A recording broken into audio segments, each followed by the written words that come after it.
Good morning. This is Nick Hart with Body Slam. I'm here interviewing Nicholas Ton. Is it Ton? Yes, that's correct. Yeah, okay. And then Shimizu. Is that how you pronounce it?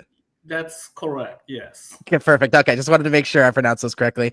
You guys are with Tokyo Story. You guys are helping promote Tokyo Joshi Pro Wrestling in Texas for 3 dates, 2 in Houston and 1 in Dallas.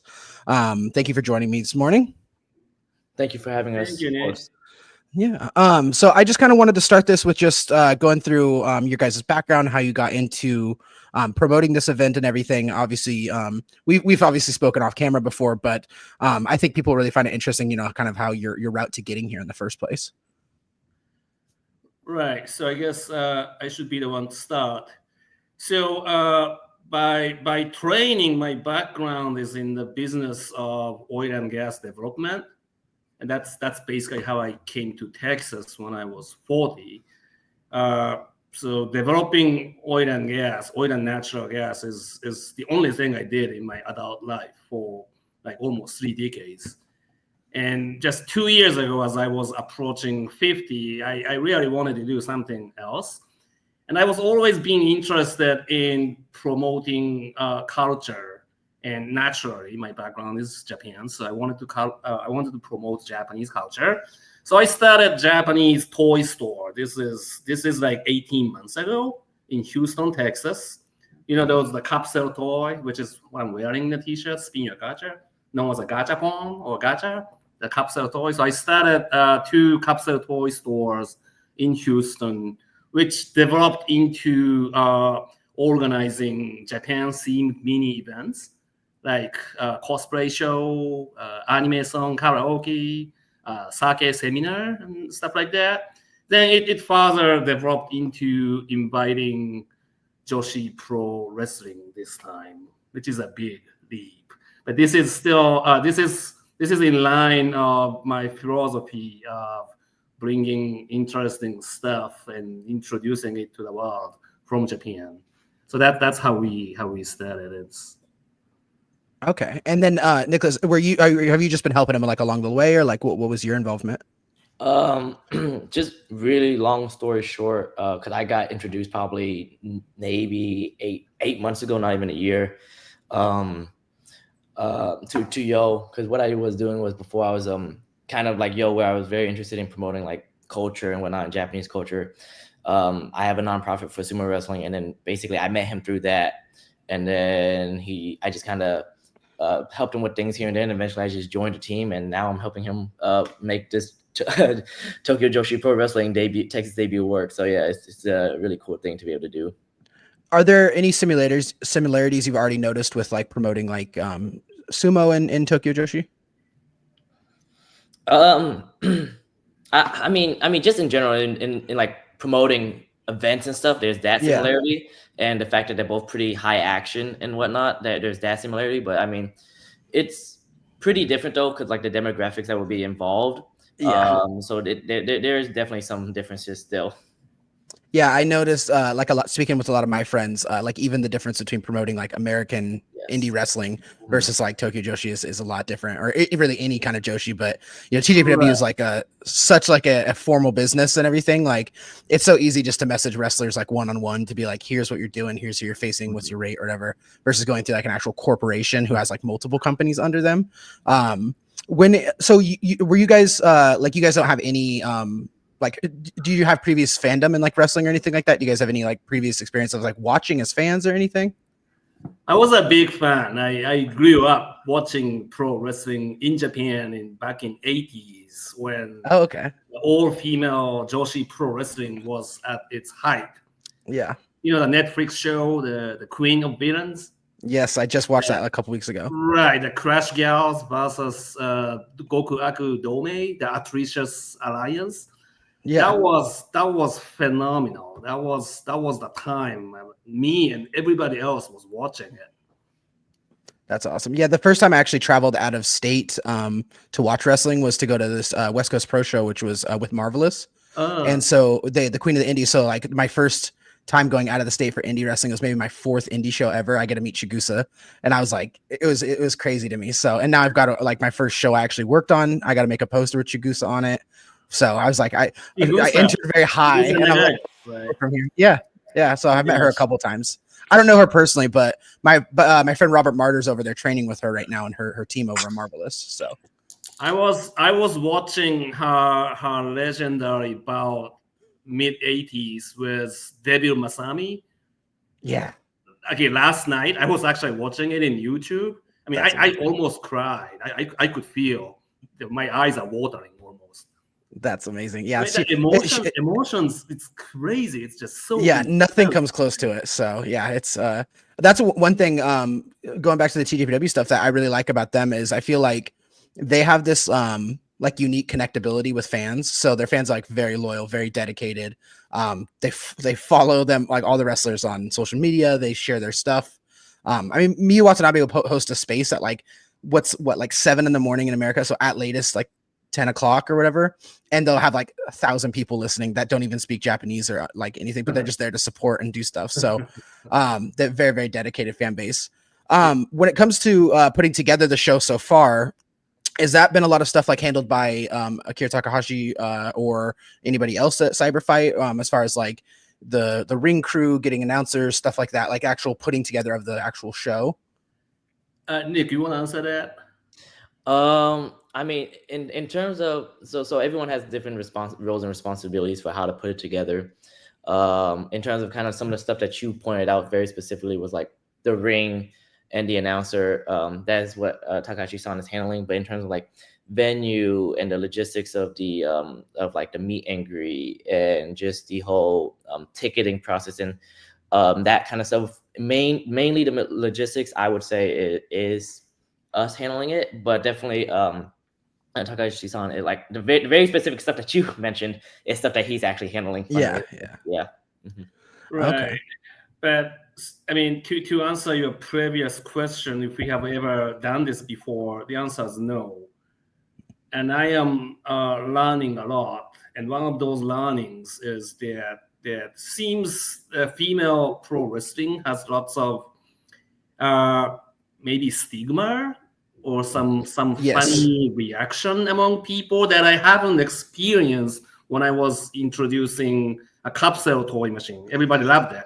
When I did sake seminar, everybody loved it. When I did cosplay show, everybody loved it. I mean, all the Japan theme things I have been doing so far, everybody loved it. No one really criticized it at all. But female Joshi pro wrestling, I see some people, not disapproving it, but questions it. Yeah, it's definitely like a niche community inside of a niche community. Wrestling's obviously not the biggest fandom. So you're really kind of going in on something that's like a layer inside of a layer. When it comes to that, like as far as like outreach to other promotion, like fans and trying to get like the word out there, what have you guys done to kind of reach out to like content creators, people who are big on Tokyo Joshi, like on social media and everything, and reaching out to them to try to basically introduce yourself to them and kind of get their help as far as like not just advertising, but just like excitement for the show? So Yo reached out to a lot of the influencers in terms that are like very focused on Joshi wrestling in general and TJPW also, because he is like definitely like among the two of us like the big fan among the two of us, because I never really followed wrestling that much in general. I just like Japanese culture, so it's like, oh well, here's something of Japanese culture, let's do it. So I just kind of followed along, and I've learned as we kind of worked on this event, kind of to appreciate TJPW a lot more, which is they're really cool. But yeah, so he reached out to a lot of the content creators that are very specific, like Tokyo Joshi Pro Wrestling and stuff like that. And then like you reached out to us whenever you found out about this event, and I reached out to other like wrestling networks. So we're trying to just get out to the otaku community, the Japanese community, the wrestling community, where they all kind of intersect into this very unique event. Yeah, I think what was interesting is the first time. So I used to work with Pandemonium Pro Wrestling, so I just helped run my like first show where I booked like 80% of the card on WrestleMania weekend, and we obviously worked with TJPW bringing in Miyu Watanabe, and I've always had a great experience working with them. a lot of the other, like, especially like the international companies, anybody that isn't like directly here, there's like so many different groups you have to go through. Like CMLL is like a whole thing of like, it's this person and then this person, but then you can't talk about this thing with this person. It's a whole thing. I like TJPW because every time I need something, it's like directly to Akira Takahashi, and there's very clear like do's and don'ts. So it's really easy to not, like overstep or get, anything like that. When it comes to them, I think one thing I like about them is that they're very helpful with like whatever you guys, whatever you need promotional wise, they're willing to help with that. So like when we were there, we asked them if we could sell posters or whatever with them on there, and they were like, absolutely. And then Nia Watanabe asked us if we had a physical one for her to take home because she was like, she liked it so much. So when it comes to that, like, have they been? I have experience with them, and when I asked them for interviews for this, they were willing for pretty much anybody I asked for. What have they done as far as helping you guys help promote the show and providing any materials like videos and anything like that? Right. They did incredible help. I have to start with they accepting my proposal to come to Texas. Yeah, and they didn't have to think.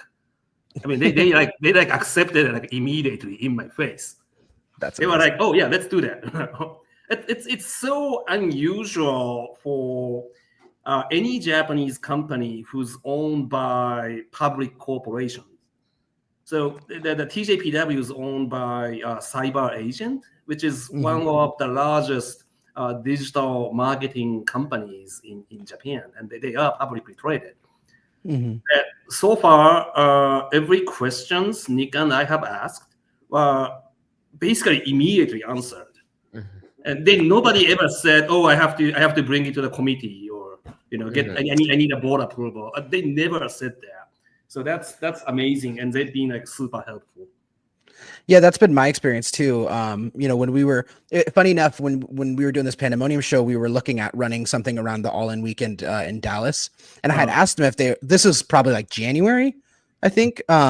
I had asked him, I was like, "Are you guys planning on doing anything in the show?" And he messaged me and said, "We're working with a local Texas company," but he didn't. That's all he said. So that was the only insight I had that they were working with you guys or anything, because he didn't tell me a name so I assumed it was like a wrestling promotion. So I was like asking my Texas friends, like, "Hey, we are toy store."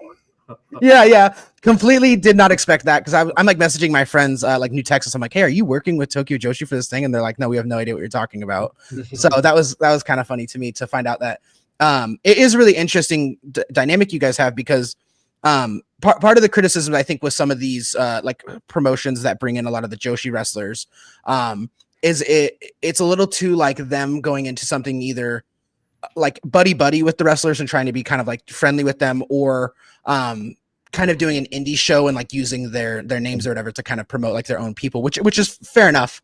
But people have really wanted to see like an actual like Joshi promotion in town or whatever. So Marvelous ran their show during Vegas, and it was like a full Marvelous show. They obviously had some of their indie talent, but those are people that have been there and trained there and everything, even if they're local to like the area, like Johnny Robbie, for example. So this is the first time I think people are getting to experience like a company financing something and letting Tokyo Joshi Pro Wrestling be Tokyo Joshi Pro Wrestling, not and not a criticism of that, but like not a collaboration show with Defy or Prestige or GCW. This is a TJPW show in Texas, and I think that's something really people are really excited about. When you guys were looking at this, was that like always at the forefront of your mind, is like just running this company in Texas, or was there like different ideas you guys had about obviously you guys are doing like you guys are into like Japanese culture in general, about like collaboration shows, they're trying to use multiple different companies from Japan, or was TJPW kind of always the first step? Because I know you had said that you know Akira like even outside of wrestling, so is it easier access? I mean, I'm not intending to close any doors, but for now, it seems TJPW will be just overwhelmingly interesting to us. I don't think myself promoting other promotions in any time soon. Yeah, like I guess I meant like more so when you had this idea of like promoting pro wrestling like in general, and that kind of being the next step or next phase of like the Japanese culture thing, was your relationship that you already had with TJPW like the main reason for choosing them, or were you looking at kind of all the other options, or was that just like it was directly the next step? I guess that's both. I did spoke to other Joshi promotions, to be honest. Okay. But I also knew the management of TJPW, and they were the one who accepted immediately. And by the way, other promotions I have spoken to, they didn't even respond. Oh, interesting. Okay. So I didn't know. Have to think. Yeah. The that's one thing I think I like with TJPW is they're not like overly aggressive about like we need to like expand in America or anything like that. You know, they're not running like 50 shows a year or anything like that. Right. But they're kind of like they have their own stuff that they're doing, but then they also allow other people to kind of approach them with their ideas. So it's kind of a nice mix between like expanding in America without making that like the priority. And I think that's why so many people are like connected with these like individual wrestlers. Like when you have, Yamashita like in the state, in the country for 3 months or 4 months or working all these indie shows, people get really like connected with that wrestler. So some of these other Joshi promotions will only do 1 or 2 shows a year and then maybe like a random appearance here and there. So I think that's part of been my experience with working with TJPW is I do like that it's kind of like having your cake and eat it too with them where they're able to kind of satisfy both of these things without losing sight of like the literal like Tokyo aspect of their name. You know, it's not like, oh, we need to increase these things. So I think Wrestle Universe is a big help for them as far as like their reach here in America and everything. I mean, I like literally almost every one of my wrestling friends has a subscription to Wrestle Universe. So that does lead me to my next question. I know on your website, it says that the streaming thing is still like to be determined. I was wondering if you guys had any updates on that or if the shows plan on being like updated to Wrestle Universe, even if it's not live.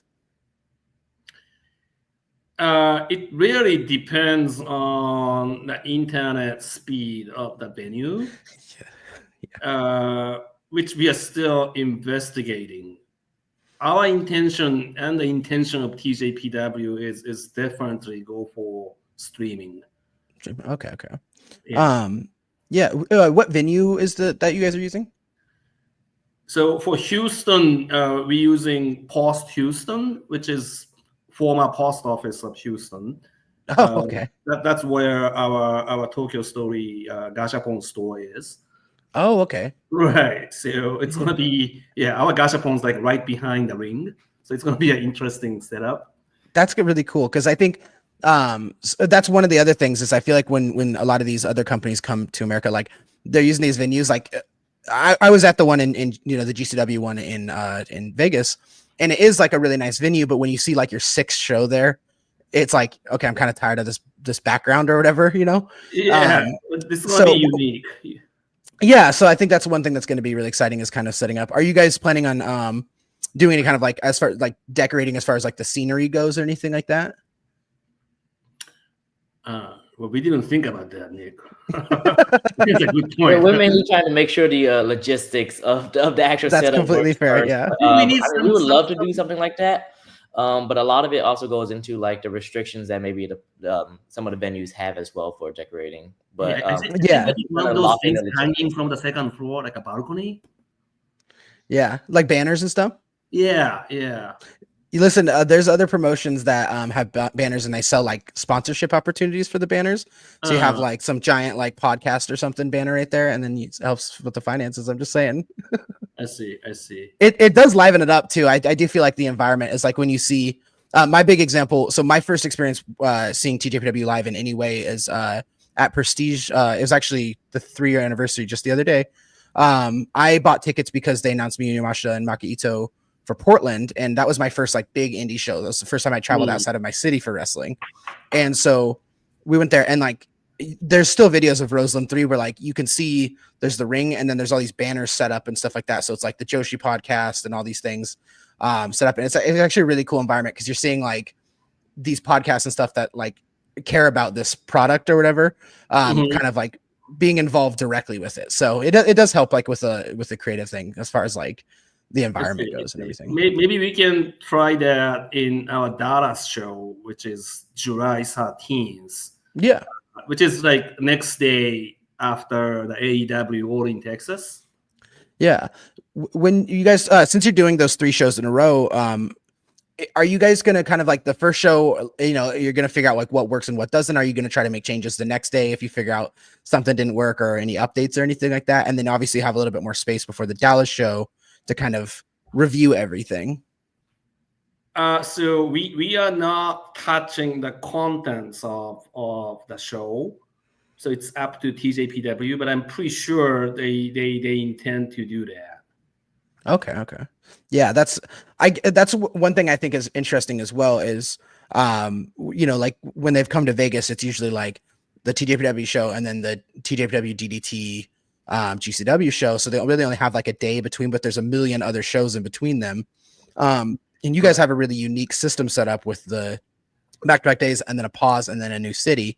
So what made you guys? This is their first time too. This is their first time coming to US as a solo eventer. Yeah. They're not invited by anybody, right? Maybe they're invited by us, but but not another wrestling company. That's what I'm saying. That's kind of what I was saying earlier with it's not this like joint collaboration promotion or whatever, or like they don't have to worry about getting any of the local wrestlers like equal spotlight and do so. And there obviously is space for that. It's not really like a criticism, but it is just an interesting different dynamic that you guys have bringing in and everything.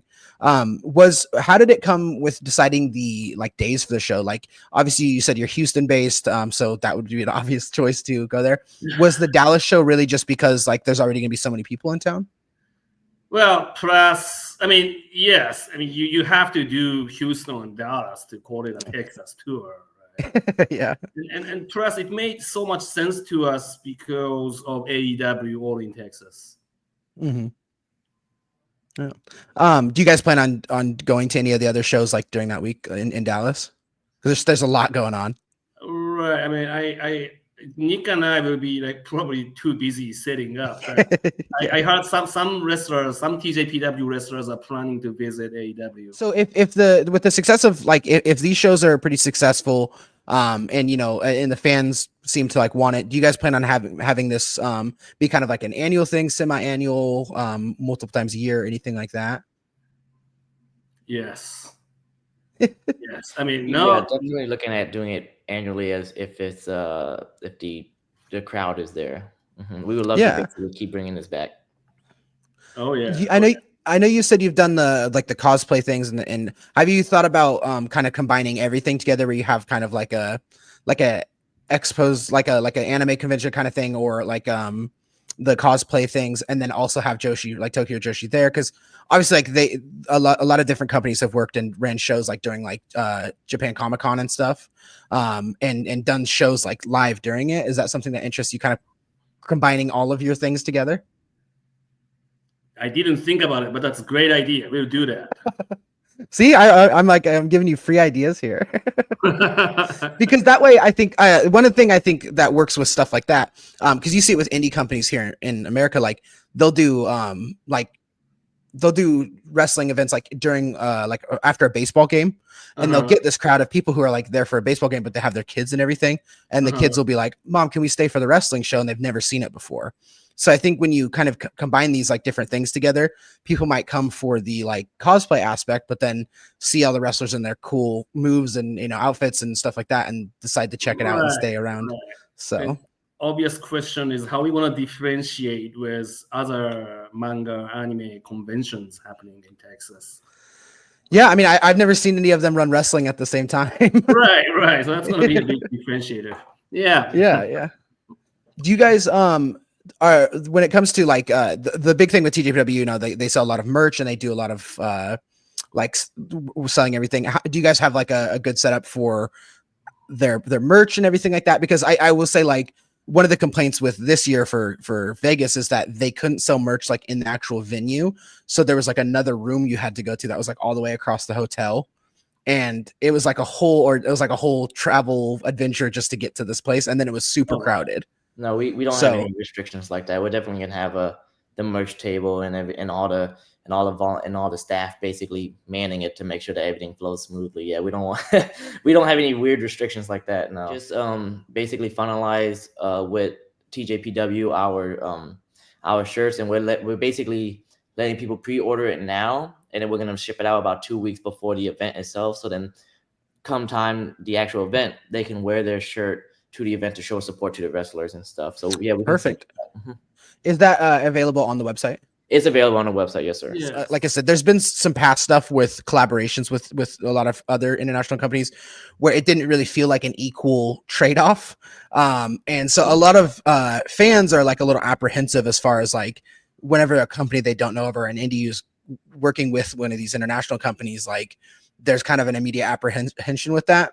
So I think learning about you guys and your kind of connection with it is a lot different than a lot of those things, and in a beneficial way, I think. So when you look at like I said, you're not worried about getting your own like wrestling company over in this situation. I think that's really awesome. I think fans will really resonate with that, and I think this interview will introduce you to a lot of people as far as like your intentions go. Yeah, like this is a passion project, so we need every support. Yeah. So it's definitely a passion project where, like we said, the goal, like you said, the goal is not for us to make a wrestling team. The goal is for us just to bring unique Japanese culture here in the most authentic way. So that's why it is very much a solo TJPW show, making them have the power to be creative how they want to be, bringing it here, and not, like you said, not that it's terrible, but not to have to share the spotlight with anyone else. They can do it their way, that, you know, and their style, everything like that. Yeah, that's where I think like there's room for both, right? Like Stardom, for example, you know, they'll come here and they'll have stuff with like AW or throw the wrestlers on indie shows and stuff. But when they have their shows during Vegas, it's a Stardom show, and they'll have maybe some wrestlers, like indie wrestlers, but usually they have some kind of connection with them or people who have been there before. So I think that's one thing that they do that's like a pretty active thing, and TJPW really hasn't gotten the chance to do that. Like every one of their shows has been like the joint show with Prestige in LA. Like that was like the whole card was basically split between like indie wrestlers and TJPW wrestlers. There was like I think maybe one TJPW wrestler versus TJPW wrestler on the card, and I feel like it was about the same in Vegas even with the GCW shows. So I think this is like the opportunity that TJPW has here to like make a card that's really unique and something that really has never happened, not even just in Texas, but like a TJPW card that is a true version of itself in America. I think that's really interesting, because even like when we had the Dragon Gate guys on our show, we were trying to figure out like if people want to see Dragon Gate guys versus like other like indie wrestlers, there's a million other shows they can go to that they're booked all weekend. So when we were looking at it, we had CMLL guys, we had Dragon Gate guys, and the year before they had done like a Dragon Gate versus CMLL thing. So it's like, well, I don't want to copy that. So what we did was one wrestler from one company paired with a wrestler from a different company versus two of the same. So it's a Dragon Gate Dragon Gate and CMLL versus Dragon Gate and CMLL. And that was like our biggest reaction we had, was like, because no one had done that before. So the idea of having a card top to bottom that's TJPW, like in general, I think is something that people are genuinely not going to expect, because people kind of just assume that they're like, you're going to Texas, you're going to use a million Texas indie wrestlers. They're the ones who are going to take the pins, all the obvious outcomes for the matches. And I think it's really like genuinely very exciting, even just for me as a fan, to see. We don't know what this card's going to look like, and the fact that it's TJPW prominently, it doesn't make it predictable. So, you know, it's like some of these shows, it's like, okay, they're running Saturday, they're running Sunday. Which card looks better? Or which one's the most interesting? You guys have put together something that I think people are going to want to go to both shows. I see. Hey, maybe if you have any suggestion on cards, maybe I can discuss with Tokyo side. Yeah, absolutely. Yeah. Listen, I have my little nerdy fandom aspect of this too. So, you know, that's one of the reasons to get into media. So yeah. Listen, if I tell my friends that I'm like, yeah, they're listening to feedback, you're going to get flooded with people being like, book this person. So, you know, obviously I told you before, I got to shout out though, you know, my indie wrestler friend, Maya World, she's worked with TJPW wrestlers before. So she's really great. Yeah, it's interesting how you mentioned about people wanting to maybe see like the both days, because we know we have 2 days in Houston, and yeah, we definitely have seen that in some of the ticket sales. It's like one ticket for each day, and it's like because like you said, they want to come see the different matches on the both days, because they are going to be different. It's just because there's 2 shows on Houston doesn't mean they're going to be the same. They are going to have different cards, so it's just kind of cool to kind of hear you spot that.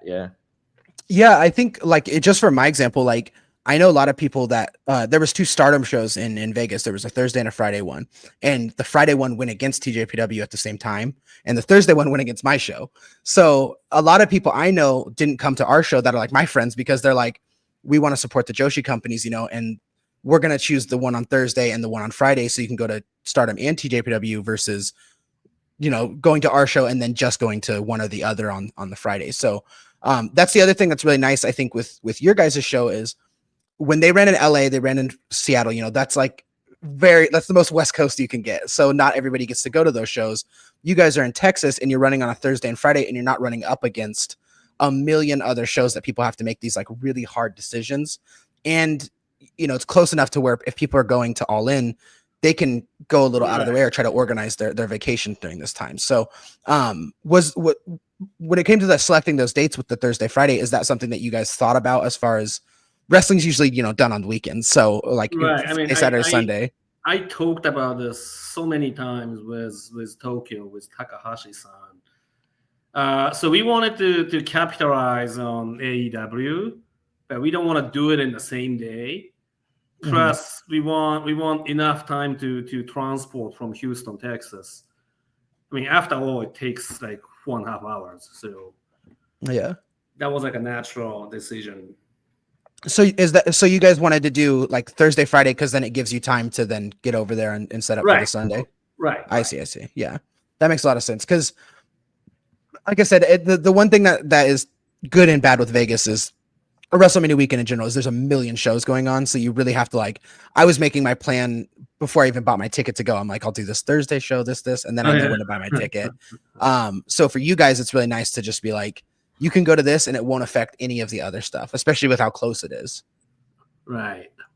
So, yeah, I mean, that's pretty much like the only questions I really had for you guys. Do you guys have anything that you guys want to say as far as like selling? Because I really, like I said, at this point, you're not just selling like the TJPW because they're already a thing that has a very loyal fan base in this, but really like selling you guys as far as like what your intentions are, what you want to do with the company and kind of that kind of area. Right. So yeah, we trying to reach out to general public outside of core fan base, and that's where we are needing more support from everybody, especially for our Dallas show. It's in a bigger venue compared to Houston. So yeah, we're trying to reach out to anybody who has a voice, large enough voice to shout out about the event. And if I can speak a little bit further on that, kind of like you were asking about like just the company Tokyo Story in general, Nick. There's Japanese culture in general is pretty popular, right? Anime, manga, ramen, things like that. But when you really think about the things about Japanese culture that's popular, it's relatively a handful that is mainstream. So we're trying to really bring all of these really cool niche things like sake. Everyone knows about sake, but not everyone have had it. Everyone kind of knows about cosplay, but a lot of people haven't seen it. People know about wrestling, but they might not know about TJPW. So we're trying to really bring all these hidden kind of niches that are really cool and whatnot to the United States and really highlight them and really, like we said before, show them in their authentic self so people can get that true cultural experience. And that's why help with this, like from you, is really we really appreciate, because we are bringing niche things, right? So having someone with an audience like yourself, a reach like yourself, and having a deeper understanding can really help us do that. So that's why we really appreciate that. But yeah, we're just basically trying to promote a lot of niche things and just really bring a unique side of Tokyo and Japan that people have never seen here. Nick, let me add to what our Nick just said. We are bringing niche, but we're bringing niche that we consider has good potential to be a next big thing. Yeah, absolutely. I think like my biggest experience with wrestling that I've been surprised with is the amount of like kids that don't really get to see like there's such a American style way of presenting like wrestlers or celebrities in general, and I think that I have nieces that are like 6 and 7, and like whenever I'm watching something, certain stuff will grab their attention. But one time I was watching and my niece was over and she was 4 at the time, and I'm watching Mariah May versus Azumi for STARDOM, and Mariah May comes out and there's this big, all the lights, and she comes down with her long blonde hair, and she literally says like, wow, she looks like a princess. And I was like, well, she kind of is, like, you know, her presentation wise. And so that was one thing for me where I was like, oh, the kids got that attention right away. So when I was younger, I never got the opportunity to be able to go to like a live event like this in town. So I think these are the type of things that you go and bring your kids just because it's something to do locally. And then you like, boom, their kids fall in love with it. And I think that Joshi unfortunately hasn't gotten that chance in that way. Yeah, right. Could I follow up a little bit on that, where you can kind of talk about like how like the unique stuff really caught on things? Because like I mentioned before, I started off as I didn't even know about TJPW, to be 100% honest, until you brought it up, and then I started becoming a casual fan, and as I kept doing more research, I became a bigger fan, because it's really interesting how different it is from wrestling just in general. Like the whole fact that Japanese humor is very outlandish and very different. Learning about the different characters, like there's a character that's literally a cat, and then there's like other wrestlers that are literally goddesses and stuff like that, where they have the power to stop time and all of these kind of things. So it's really cool that it's also a form of media that a lot of people are familiar with, you know, WWE and all of that stuff, but it's in a completely different format that you would never see anywhere else. Yeah, absolutely. I think that's also one of the things why TJPW has such like a unique audience, is because they have these like such variety of different things. Like you'll have these like matches where they're trying to get people to fall asleep in the middle of the ring at the beginning of the show, and then it ends with this like then it ends with this crazy like, you know, in-ring Miyu Yamashita like match where she's hitting ready, and it's just as good as anything you'd see on TV or anywhere else. And I think again, I'll say it again, like it's the most like cake and eat it too company in like a positive way, where I feel like they do get a kind of hit on all these different things of like, what do you like in wrestling? Because I promise like TJPW has that version of it for you at some point in one of their shows. It even has an idol performance from the Up Up Girls. Yes, yes. Girls Pro Wrestling, yeah. They have everything in it. I'll tell you my really funny Miyu Watanabe. I asked her, because we were just doing our show, and this was her first show as like by herself. So, you know, it's not as a co-promoted show or whatever. It was for our show. So our first like true indie. And I asked her if she wanted to sing, because I didn't know like if she would want to do it by herself on this random indie show. And she replied like right away, just like, please let me sing. And I was like, all right. So that was like my first experience of being like, oh, okay, like that's who she is. You know, it's not just like so I thought that was really, really cool. So I was telling all my friends about that. I was like, no, she is as presented. She is indeed. Yeah. But yeah, that's pretty much all I had for you guys.